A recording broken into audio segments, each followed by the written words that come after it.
টাকা ঢুকেনি, টাকা ঢুকেনি, টাকা ঢুকেনি। হ্যাঁ, যুবসাথী প্রকল্পের টাকা আপনার ঢুকেনি। তো এটা কিন্তু অনেকেই আমাকে কিন্তু এসএমএস করছে বা মেসেজ করছে।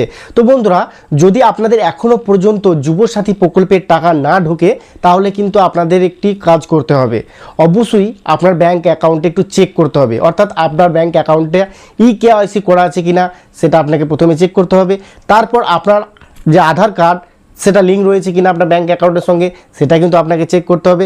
যদি আপনার এগুলো সব ঠিকঠাক থাকে, অর্থাৎ আপনার ডিবিটি লিঙ্ক থাকে, তাহলে কিন্তু আপনারা যুবসাথী প্রকল্পের টাকা পেয়ে যাবেন, কোনো রকম সমস্যা হবে না।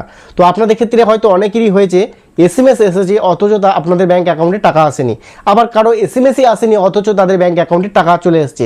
এই সমস্যাগুলো আপনাদের হয়েছে, অবশ্যই আপনারা ডিস্ট্রিক্ট উল্লেখ করবেন এবং আপনারা টাকা পেয়েছেন কিনা সেটা অবশ্যই কমেন্ট করবেন, ঠিক আছে? এবং কত তারিখে আপনারা টাকাটা পেয়েছেন সেটা অবশ্যই কিন্তু কমেন্টে উল্লেখ করবেন, তাহলে আমার বুঝতে অনেকটা সুবিধা হবে, ঠিক আছে? আর একটি কথা বলে রাখি, যদি আপনারা এখনও পর্যন্ত যুবসাথী প্রকল্পের টাকা না পেয়ে থাকেন, তাহলে অবশ্যই আপনাকে কিন্তু ফার্স্টে চেক করতে হবে যে আপনার ব্যাংক অ্যাকাউন্টে ডিবিটি লিঙ্ক রয়েছে কিনা। যদি ডিবিটি লিঙ্ক থাকে তাহলে খুব ভালো কথা, যদি না থাকে কিন্তু আপনাকে ডিবিটি লিঙ্কটা করে নিতে হবে, আর তাহলেই দেখবেন আপনার ব্যাংক অ্যাকাউন্টে সরাসরি 1500 টাকা চলে আসবে। আর একটি কথা বলে রাখি, যদি আপনার এপ্রিল মাসে টাকা এখনও পর্যন্ত না আসে, তাহলে আপনারা আর একটু ওয়েট করুন, আর কয়েকদিনের মধ্যেই দেখবেন আপনার ব্যাংক অ্যাকাউন্টে টাকা কিন্তু অ্যাড হয়ে গেছে, ঠিক আছে? বন্ধুরা, এটা কিভাবে সম্ভব? আপনার মার্চ মাসে যুবসাথী টাকা ঢুকলো অথচ আপনার এপ্রিল মাসে এখনও পর্যন্ত আপনার ব্যাংক অ্যাকাউন্টে টাকাটি আসলো না। হ্যাঁ বন্ধুরা, এরকম সমস্যা কিন্তু অনেকের হচ্ছে, ঠিক আছে? তো আপনাদের ক্ষেত্রে যদি এরকম সমস্যা হয়, কোন ডিস্ট্রিক্ট থেকে আপনারা ভিডিওটি দেখছেন সেটা কমেন্টে উল্লেখ করুন।